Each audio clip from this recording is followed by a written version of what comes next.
Hello everyone, Lytro Storm here, and today we'll be continuing our variation of what if Goku never hit his head.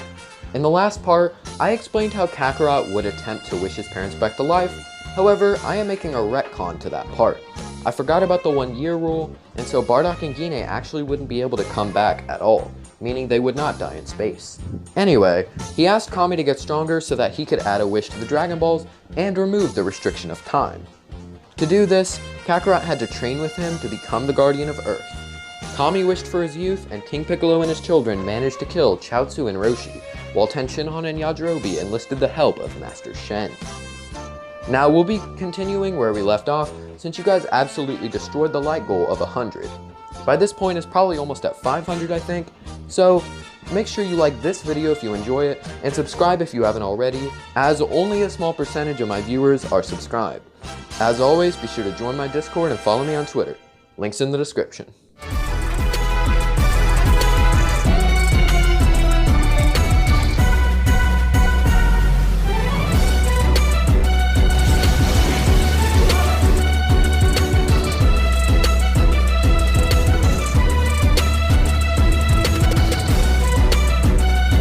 Alright, so let's begin with King Piccolo. He wishes for his youth with the Dragon Balls before killing Shenron. Kakarot had sensed all of this happening and told Bulma that he would be back. Remember that the two were on Kame House at the time. He then left immediately and headed to wherever the Demon King was. By this point, his only remaining child, Tambourine, had made it back to him. He was weakened and thusly was useless to him. He took Tambourine's life energy back and made a new child, Drum. This one was far stronger and could actually fight off anybody who wanted to threaten him. He then set off toward the king's palace, where he took control of the world. Meanwhile, Krillin and Yamcha were both training with Korin. They knew something was going down, but they had to trust Kakarot and just focus on training. At the same time, Shen told Tenshinhan and Yajirobe that the only one who learned the Mafaba from Mutaito was Roshi. Tenshinhan wanted Yajirobe to confront King Piccolo with him, but he was too scared, and so he chose to go with Shen to Kame House to find Roshi. Tenshinhan split up from them, chasing after King Piccolo, though they were all unaware of Roshi's death. Kakarot sped toward the king's palace and challenged the Demon King. Piccolo agreed, allowing for the two to face off. Remember here that I said Kakarot's strength is in between King Piccolo and Piccolo Jr. from the 23rd Budokai. This means that he will absolutely destroy the Demon King. He would have to call in Drum to help, but Kakarot could still keep up with both of them. It was only when Piccolo fired a blast at his knee when Kakarot slowed down. Now the two would attack at once and actually deal some good damage. However, once freed, Kakarot was able to kill Drum with a Kamehameha wave. Piccolo was worn down and losing his strength as the fight went on. Alone, he wouldn't win. And so by the end of it, Kakarot would still put his fist through him right before Piccolo Jr. was created. Tenshinhan arrived after Kakarot's victory and congratulated him, however he did kind of feel a little bit useless since he couldn't do anything helpful. The boy thanked him, but said that he needed to get going now, and that he would see him at the next tournament. Tenshinhan was confused, but decided to head to Kame House to meet up with Shen and Yajirobe. Kakarot flew to Korin's tower, seeing Krillin and Yamcha. He told them about what had happened, and then took a Senzu bean before flying above. As he arrived on the lookout, he saw Kami. He congratulated his student on saving the world, but informed him that Piccolo still lived on in another of his children. Kakarot asked if this meant that he had to beat him too, but Kami told him no. Popo had actually gone to find him so that he could become a training partner for both of them. He would first have to transform his evil nature, but that could be done with time. Kakarot accepted this, and so he rebuilt Shenron for Kami.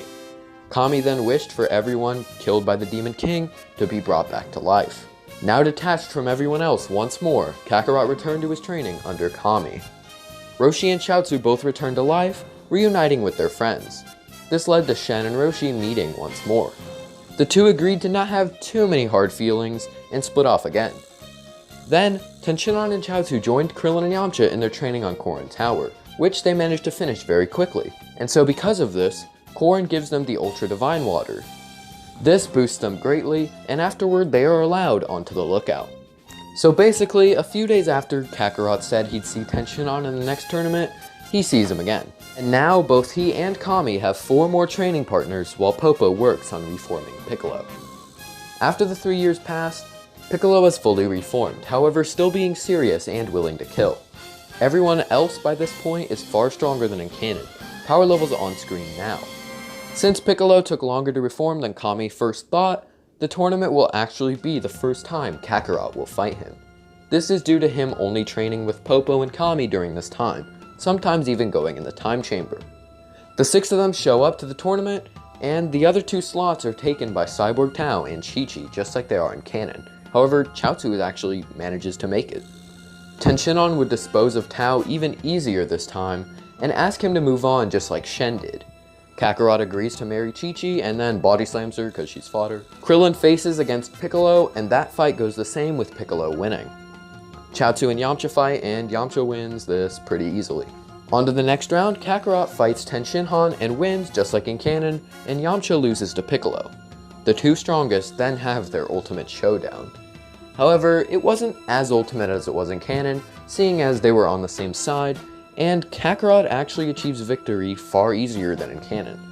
Piccolo puts up a good fight, but both Kakarot's strength and skill is superior. The 2 are not vain about this though, and when Kakarot offers his hand to pick Piccolo up, he accepts it.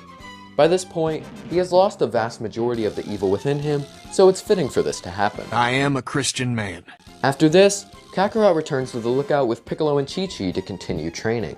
Both he and Chi-Chi live near Korin's tower after getting married, where they have Gohan. This way, Kakarot could train with Kami and Piccolo all the time. This made Chi-Chi happy as he never had to leave to go train. While he does care about Chi-Chi, his main focus is still to bring his parents back. He spent so much time trying to do it that he has to make all this worth it. And for some reason, he just can't let it go. Luckily, with Piccolo being there to help make Kami stronger, he is able to take time off to spend with Gohan and Chi-Chi. Since no one is scared of Piccolo Jr., another Budokai takes place 3 years later. The whole gang reunites once more, and once again dominates the tournament, with Kakarot winning yet again. This allows for Chi-Chi to have a lot of money to spend on Gohan's studies, so she's happy too. 2 years after that, and we have a get-together on Kame House. Kakarot, Roshi, Krillin, Bulma, Chi-Chi, and Gohan all met up and reunite. However, a large dark energy was felt, and it landed on the small island. Raditz had arrived. Raditz explained to his brother his origins, and was excited with his power level being so close to his, 1200 and 1500. With his help, they could wipe out Earth, and then join up with the other 2 Saiyans to fight for their freedom. Kakarot disagreed with this idea, as he liked Earth and everyone on it. He was training to become the Guardian, so this is an obvious no. Raditz didn't want to fight against his brother, since he was so strong, and it would only be a waste of both time and a decently strong ally. And even if he won, he would likely be wounded and wouldn't be able to wipe out Earth, so it would basically be pointless. Raditz then decides to make another offer.